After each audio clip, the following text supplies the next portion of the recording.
اللہ تعالیٰ علیہ وسلم نے فرمایا شعبان میرا مہینہ ہے، رمضان میرے رب کا مہینہ ہے۔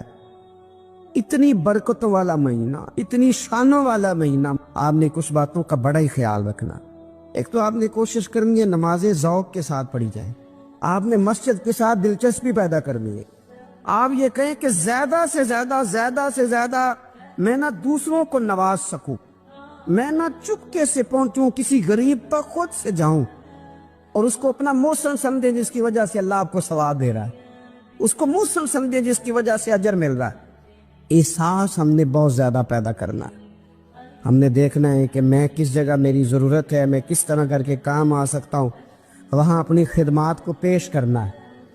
میرے رسول پاک علیہ السلام نے فرمایا کہ جب رب نہ مانے تو پھر وہ کمزوروں کے صدقے مان جاتا ہے، پھر وہ ضعیفوں کے صدقے مان جاتا ہے۔ فرمایا اللہ تم سے بارشیں روکنا چاہتا ہے، پر تمہارے ضعیفوں، کمزوروں، غریبوں کے صدقے، مجبوروں کے صدقے وہ تم پر بارشیں برساتا ہے۔ حضور فرماتے ہیں رب اشغاذا اغبر لو اقسم علی اللہ لا برا۔ کچھ ایسے لوگ ہوتے ہیں کہ ان کے بالوں میں خاک پڑی ہوتی ہے، چہروں پہ مٹی الجھے ہوئے ہوتے ہیں، لیکن اگر وہ اللہ پہ قسم کھا لیں تو اللہ ان کی قسم بھی پوری کر دیتا ہے، قسم بھی۔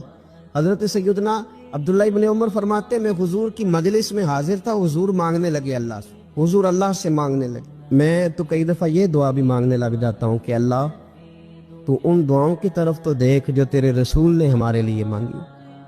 اللہ تو ہمیں تو نہیں نہ مانگنا آتا، نہیں طریقہ آتا، نہیں سلیقہ آتا، نہیں انداز آتا، ہم تو بے توجہ سے لوگ ہیں، بیٹھنے کا ڈھب نہیں آتا ہمیں تو ہاتھ اٹھانے کا سلیقہ نہیں آتا، ہم تو وضو کرنے کے اس طریقے سے آشنا نہیں۔ پر اللہ تیرے محبوب نے تو خوب مانگا ہے نا تجھ سے، تیرے پیارے حبیب علیہ السلام نے تو تجھے منایا ہے نا ہمارے حق میں، تو اللہ تو ان دعاؤں کی طرف تو دیکھ۔ حضرت عبداللہ ابن عمر رضی اللہ تعالیٰ عنہ فرماتے میں حضور کی مجلس مبارکہ میں بیٹھا تھا، ابو داؤد شریف میں موجود ہے، کہتے حضور دعا مانگ رہے تھے۔ دعا کیا تھی؟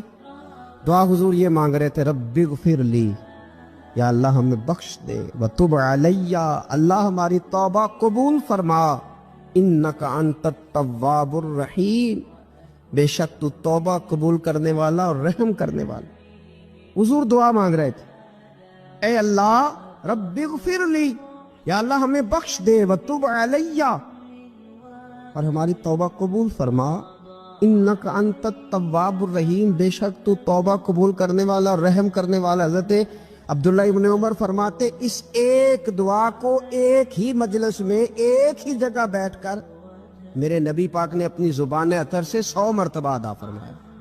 100 مرتبہ حضور نے یہ لفظ کہے رب اغفر لی وتب علی، رب اغفر لی وتب علی، رب اغفر لی، اے اللہ بخش دے، رحم فرما، وتب علی، بس قبول کر لے نا اب ہماری توبہ، انک انت التواب الرحیم، بے شک تو توبہ قبول کر لیا کرتا ہے، تو رحم فرمایا کرتا ہے۔ ایک ہی مجلس میں 100 دفعہ حضور نے دعا مانگی، دعا مانگ کے پھر دعا مانگی، اور دعا مانگ کے پھر دعا مانگ، اللہ کو منایا میرے رسول پاک۔ حضور نے ہمیں بتلایا اسے مناؤ، اس کی بارگاہ عالی مرتبت میں جھکو، اور حضور نے خود بھی یہ طریقہ ہمارے سامنے بطور سنت کے چھوڑا، اور پھر نبی پاک صلی اللہ علیہ وسلم نے آگے بڑھ کے ہمیں کچھ اور باتیں بھی ارشاد فرمائی۔ حضور نے ہمیں بتلایا کہ پچھلے لوگ اپنے رب کو کیسے مناتے تھے، وہ کس طرح اس کے حضور ناز عرض کرتے تھے۔ حضور نے ہمیں اللہ کو منانے کے طریقے بھی بتلائے، فرمایا جب ماں باپ دعا مانگیں گے اولاد کے حق میں تو وہ مان جائے گا۔ حضور علیہ السلام نے فرمایا جب مسافر دعا مانگے گا تو اللہ مان جائے گا۔ فرمایا میرے رسول کریم نے جب بیمار دعا مانگے گا تو اللہ مان جائے گا۔ اور سید عالم علیہ السلام فرمانے لگے جب تمہارے ضعیف، کمزور، مجبور لوگ دعا مانگیں گے تو اللہ مان جائے گا۔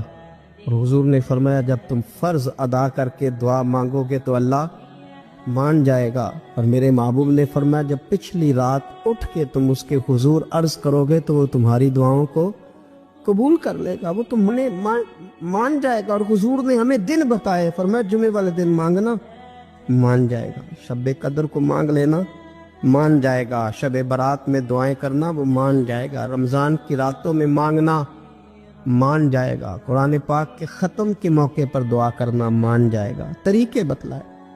اب یہ ہے کہ ہم نے تو مانگنا تھا نا اس کی بارگاہ میں، ہم نے تو حاضر ہونا تھا، ہم نے تو جانا تھا۔ اب ہم نے آگے بڑھنا ہے، اس کے حضور عرض کرنا ہے۔ حضور نے ہمیں بتلایا، ہمارے پیارے رسول صلی اللہ تعالی علیہ وسلم نے بتلائی کہ جب انسان بہت زیادہ عاجزی کرتا ہے نا، بہت زیادہ عاجزی، تو پھر بھی اللہ مان جاتا ہے۔ جب وہ اس کے حضور بہت عجز کا اظہار کرتا ہے، بہت زیادہ عجز کا اظہار کرتا ہے، وہ ڈر جاتا ہے اس سے۔ وَلِمَنْ خَافَ مَقَامَ رَبِّهِ جَنَّتَانِ، فرمایا جو میرے سامنے کھڑے ہونے سے ڈرے گا میں اسے 2 جنتیں عطا کروں۔ نبی پاک صلی اللہ علیہ وسلم نے فرمایا، حضرت ابو ہریرہ رضی اللہ تعالیٰ عنہ راوی ہیں، حضور فرماتے ایک شخص مرنے لگا، اپنے بچوں سے کہنے لگا کہ میں جب مر جاؤں تو مجھے جلا دینا، اور پھر میرے جلے ہوئے وجود کو پیس دینا، پھر مجھے ہوا میں اڑا دینا۔ پتر مجھے اڑا دینا، مجھے بڑا ڈر لگتا ہے، اگر رب نے مجھ سے حساب پوچھا تو میں قابل نہیں ہوں، اڑا دینا مجھے ہواؤں میں۔ اگر اس نے مجھ سے عذاب لیا تو حساب لیا تو بڑا سخت حساب لے گا۔ حضور فرماتے ہیں، بخاری میں موجود ہے، اس کے بچوں نے اسی طرح کیا، اس کے مرنے کے بعد اسے جلایا، ہوا میں اڑا دیا۔ اللہ کے محبوب فرماتے ہیں رب کریم نے حکم دیا زمین کو کہ اس کے ذرات کو جمع کرو، زمین نے ذرے جمع کیے، خدا نے حکم دیا تو اس کا وجود پھر سے اسی شکل میں ہے۔ تو رب کریم نے فرمایا یہ جو تو نے وصیت کی تو کیوں کی؟ اللہ جانتا ہے کہ نہیں جانتا؟ یہ کی تو کیوں کی؟ تو رو پڑا، کہنے لگا اللہ میرے اندر تو طاقت نہیں تھی تیرے سامنے کھڑا ہو کے حساب دے سکوں، تجھے منانے کے لیے تیرے خوف سے ڈر گیا، میں ڈر گیا۔ اگرچہ ہمارے بزرگوں نے لکھا ہے کہ آج یہ وصیت کرنا، اس رنگ میں یہ طرز اختیار کرنا درست نہیں، لیکن آپ غور فرمائیے کہ نبی پاک علیہ السلام فرماتے ہیں جب اس نے کہا نا اللہ تجھ سے ڈر کے یہ کیا، تو رب کریم نے فرمایا جا پھر میں نے تیری مغفرت کر دی، کیونکہ اللہ کو پتا تھا یہ دل سے بات کر رہا ہے۔ ہمیں یہ سمجھنا چاہیے کہ نبی پاک علیہ السلام کے دنیا میں تشریف لانے کے کچھ مقاصد ہیں۔ انبیاء جب آتے ہیں تو بڑا مقصد لے کر آتے ہیں، اس مقصد کو ہم نے سمجھنا ہے، اس پر ہم نے غور کرنی ہے اور اپنے آپ کو تبدیل کرنا ہے۔ میلاد جو ہے نا، میلاد اس کا مطلب انقلاب ہے۔ ہمارے ہاں سمجھ لیا لوگوں نے ایک کمیٹی بناؤ اور خوب جناب اچھے طریقے سے آپ ایک بزم سجاؤ، یہ بڑی اچھی باتیں ہیں، الحمدللہ اس کا اللہ بڑا اجر عطا فرمائے گا، یہ بڑی خوب بات۔ لیکن میرے عزیز جو میلاد شریف ہے نا، لفظ میلاد یہ انقلاب کا نام ہے۔ جب آپ میلاد مناتے ہیں تو آپ لوگوں کو یہ بتاتے ہیں کہ میلاد شریف سے پہلے بیٹیاں زندہ دفن ہوتی تھیں، اور جب حضور کا میلاد ہو گیا تو اب تو بیٹی قانونی وارث ہے باپ کی، اسے اعزاز مل گیا، انقلاب آ گیا۔ میلاد سے پہلے لوگ منڈیوں میں بکتے تھے، انسان کی کوئی قدر نہیں تھی، لیکن جب میلاد ہو گیا انقلاب آ گیا۔ اب یہ برادری کے رٹے، یہ قبیلوں کی لڑائیاں، یہ سب جہالت قرار پائیں۔ قبیلے صرف تعارف کے لیے، باقی کوئی بڑا نہیں کوئی چھوٹا نہیں۔ ان اکرمکم عند اللہ اتقاکم، اللہ کی نظر میں اس کی عزت زیادہ ہے جو پرہیزگار زیادہ ہے۔ اب انقلاب ہے، اب اس نام پر قوم کو تقسیم نہیں کیا جائے گا۔ اب حضرت بلال حبشی آئیں گے تو حضرت عمر اٹھ کے کھڑے ہو جائیں گے، امیر المومنین ہوتے ہوئے، اور انہیں اپنی جگہ پر بٹھا کے کہیں گے بلال آپ تو ہمارے سردار ہیں۔ میلاد ایک انقلاب کا نام۔ میلاد شریف سے پہلے لوگ بتوں کی پوجا کرتے تھے معاذ اللہ۔ میلاد شریف سے پہلے کئی جگہوں پہ درختوں کو، سورج کو، چاند کو پوجا جاتا تھا۔ اب میلاد ہو گیا، اب حضور نے قانون بنا دیا کہ سجدہ سوائے رب کے کسی کے لیے جائز نہیں، اور کوئی بھی ہو، کتنا بڑا بھی ہو، جائز ہی نہیں، سوائے اللہ کے کسی کے لیے سجدہ جائز۔ اعلیٰ حضرت رحمت اللہ تعالیٰ علیہ سے کسی نے سوال پوچھا کہ ایک تو ہے نا کہ سجدہ عبادت کے لیے، وہ تو کفر ہے، شرک۔ اگر کوئی تعظیم کے لیے کسی کو سجدہ کرے، سجدہ کرے پر کرے تعظیم کے لیے، تو حکم کیا ہے؟ تو اعلیٰ حضرت نے 50 دلائل کتاب و سنت سے اور 150 حوالے فقہاء اور محدثین کے لکھ کے کہا تعظیم کا سجدہ بھی حرام ہے۔ سجدہ سوائے رب کے کسی اور کے لیے جائز، یہ سمجھ آ رہی ہے میری بات کی؟ بعض جگہوں پہ ان پڑھ پیر ملتے ہیں بیچارے، وہ کہتے ہیں جی اے معرفت دی گل ہے۔ میں کہ معرفت دی نہیں، یہ تے جہالت دی گل ہے، آپ جہالت کر رہے ہیں۔ تو نبی پاک کا میلاد انقلاب ہے۔ اب ہم نے اس انقلاب کے جو مقاصد ہیں ان کو سمجھنا ہے، حضور کس لیے آئے۔ ایک مقام میں نے قرآن مجید کا تلاوت کیا، اللہ فرماتا ہے وَدَاعِيًا إِلَى اللَّهِ بِإِذْنِهِ وَسِرَاجًا مُنِيرًا، فرمایا ہم نے نا اے محبوب علیہ السلام آپ کو اللہ کی جانب بلانے والا بنا کے بھیجا، اللہ کے حکم کے ساتھ، اور چمکتا ہوا آفتاب بنا کے بھیجا۔ نبی پاک علیہ السلام نے لوگوں کو اللہ کی جانب بلایا، عبادت کا سبق دیا۔ ہمارا جو وجود ہے نا، یہ کچھ چیزوں کو طلب کرتا ہے،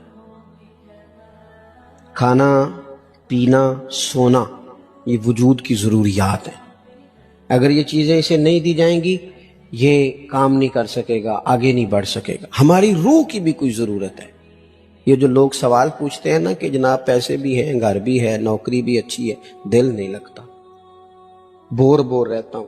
روح پیاسی ہے، روح کچھ مانگتی ہے۔ روح کی غذا کیا ہے؟ اللہ کا ذکر، حضور پر درود و سلام، نبی پاک کی غلامی، یہ روح کی ضرورت ہے۔ آپ یہ دیکھیں نا، ہر زمانے میں لوگ پوجا کرتے رہے، معاذ اللہ، کوئی درخت کی، کوئی پتھر کی، لیکن ایسا دور نہیں گزرا کہ کسی نے کسی کی پوجا نہ کی ہو۔ رستہ غلط مل گیا تو غلط جگہ لگ گئے، لیکن کسی کی عبادت کرنا یہ انسان کے وجود کی ضرورت ہے۔ یہ سویرے 11 گھنٹے سو کے بھی لوگ تھکے تھکے کیوں اٹھتے ہیں؟ سو کے اٹھے اور اس کا دل کر رہا ہے 2 بندے مجھے دبائیں، اب تو فریش ہونا چاہیے تھا۔ کیوں؟ صرف اس لیے اس وقت سویا ہے جب رب نے سونے سے منع کیا۔ اگر یہ نماز کو اٹھ جاتا تو اس کی روح تازہ ہو جاتی، اس کی طبیعت بہترین ہو جاتی۔ نبی پاک نے ہمیں اللہ کی جانب بلایا۔ اوہام پرستی، ڈرنا، سہم جانا، کالا جادو، بلی رستہ کاٹ گئی، ان بیماریوں سے نکلیں۔ جادو کی حقیقت ہے پر جتنی ہم نے سمجھ لی ہے اس سے باہر آئے۔ حضور نے اللہ کی جانب بلایا۔ جب بندہ عقیدہ توحید و رسالت والا ہوتا ہے پھر وہ اللہ پہ بھروسہ کرتا ہے، پھر وہ صبر والا ہوتا ہے، پھر وہ شکر والا ہوتا ہے، پھر وہ قناعت والا ہوتا ہے۔ نبی پاک علیہ الصلوۃ والسلام نے فرمایا رب پر بھروسہ کر کے صبح تم نے گھر سے نکلنا ہے، محنت ضرور کرنی ہے، محنت زوردار کرنی ہے، محنت سے جی نہیں چرانا۔ ہمارے بچے محنت نہیں کرتے، بالکل مزاج نہیں۔ اوہو، آپ کیا کرتے ہیں؟ کہتے ہیں میں نے کاغذ جمع کرائیں، باہر جانا ہے، اور جب کاغذ آئیں گے چلے جانا، یار یہاں تو کچھ کرنا۔ کوئی پیشہ برا نہیں، ایک برا ہے صرف کسی کے آگے ہاتھ پھیلانا۔ باقی ریڑی والا بھی نصیبوں والا ہے، محنت کر کے کماتا ہے۔ جس کے پیروں کو گوبر لگائے نا، جانوروں کی حفاظت کرتا ہے، اور اس کے حلال والا ہے، بڑا عزت والا آدمی ہے، مانگ کے نہیں کھاتا، چوری کر کے نہیں کھاتا، کرپشن کا مال نہیں کھاتا، حلال کھاتا ہے، وہ تعظیم والا ہے۔ نبی کریم علیہ الصلوۃ والسلام نے فرمایا تم نے صبح اللہ پہ بھروسہ کرنا ہے، گھر سے نکل جانا ہے۔ جس طرح رب پرندوں کو روزی دیتا ہے نا، اسی طرح تمہیں بھی عطا فرمائے گا۔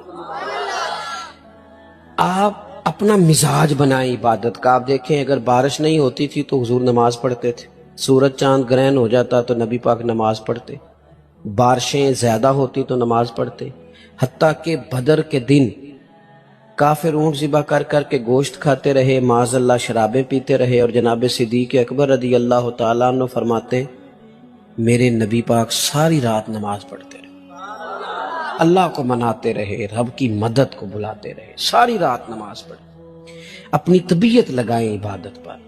ویسے بھی جو لوگ سجدے کے عادی ہو جاتے ہیں نا، جن کا سر رب رسول کے سامنے جھکتا ہے، وہ جگہ جگہ جھکنے سے بچ جاتے ہیں، مضبوط ہو جاتے ہیں۔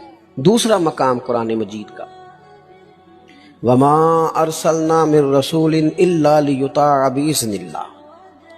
اللہ فرماتے ہم نے جو رسول بھی دنیا میں بھیجے اس لیے بھیجے کہ ان کی اطاعت کی جائے، فرما برداری کی جائے، ان کی پیروی کی جائے، ان کے نقش قدم چلا جائے۔ رسول اس لیے ہوتے ہیں کہ ان کے پیچھے چلو، ان کی پیروی کرو۔ یہ تو ہر رسول کی بات ہے، اور اگر کوئی میرے رسول پاک کی پیروی کرے